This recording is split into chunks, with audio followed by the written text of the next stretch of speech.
గుంటనక్కల పన్నాగం కాకి కుందేలు ఎలా తిప్పికొడతాయో ఈ కథలో చూద్దాం.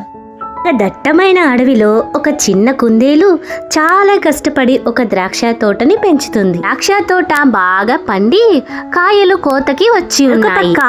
రెండు గుంటనక్కలు అన్ని ద్రాక్ష తోటలని పాడు చేస్తూ కాయలన్నీ నేలపాలు చేస్తూ తిరుగుతూ ఉన్నాయి.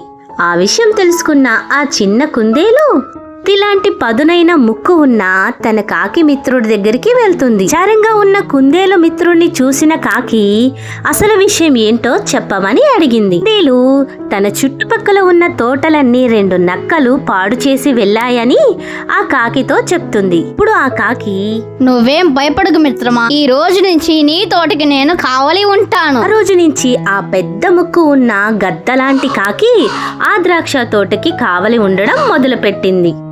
చేను చుట్టూ ఎగరడం వల్ల ఆ నక్కలు చేలోకి రాలేకపోతాయి.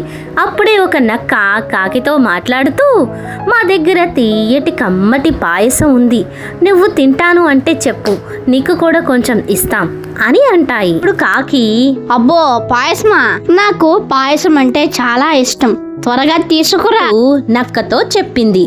వెంటనే నక్క పాయసం తీసుకురావడానికి ఇంటికి వెళ్ళిపోతుంది.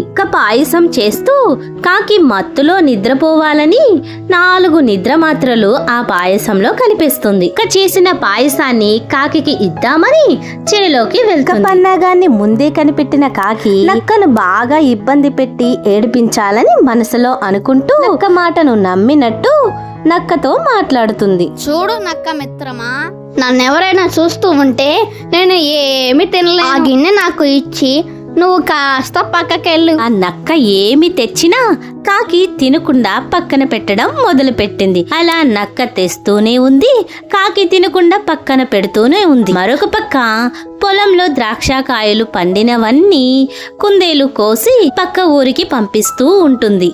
నక్క కాకిని ఏమార్చాలని కాకి చుట్టూ తిరుగుతూ ఉండగానే పంటంతా అమ్మేస్తుంది ఆ చిన్న కుందేలు. పాపం ఎంత పెద్ద తోటున్నా చిన్న కాకి చేతిలో ఓడిపోయినందుకు నిరాశగా వెళ్లిపోతుంది. తెలివైన కాకి తన మిత్రుడికి సహాయం చేసి మంచి స్నేహితుడిగా నమ్మకాన్ని నిలబెట్టుకుంది. ఆ కుందేలు తన పంటని 2 గుంటనక్కల చేతిలో నుండి కాపాడుకుంటుంది. చిన్న ప్రాణి అయినా తెలివి జ్ఞానంతో పనిచేస్తే ఎంత పెద్ద విపత్తునైనా ఎదుర్కొంటుందని ఈ కథలో మనకు నేర్పిస్తుంది.